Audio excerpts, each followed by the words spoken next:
Popcorn isn't just a snack, it's an edible explosion. But have you ever asked yourself, why does popcorn pop at all? Every popcorn kernel is like a tiny pressure bomb. It's got this really tough outer shell called the pericarp, and trust me, it's seriously strong. Inside, there's a mix of starch and just a little bit of water, about 14%. When you heat the kernel, that water turns into steam. But unlike pasta or rice, the hard shell doesn't let the steam escape. So the pressure keeps building and building until it reaches nearly 135 pounds per square inch. That's more pressure than inside a car tire. At that point, the shell can't hold on anymore. It bursts open violently. The soft starch inside suddenly expands and cools, flipping itself inside out.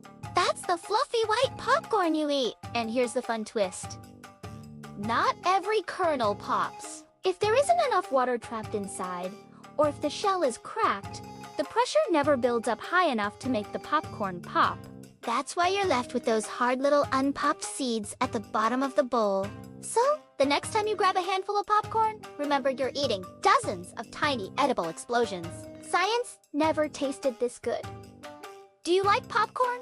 Tell us in the comments. We'll take any excuse to talk about edible explosions. Did you know that popcorn was a favorite snack of the ancient Incas? They popped it over an open fire and enjoyed it as a special treat. What's your favorite movie snack? Let us know in the comments below. And don't forget to like and subscribe so you never miss an explosive science adventure from us. Thanks for watching.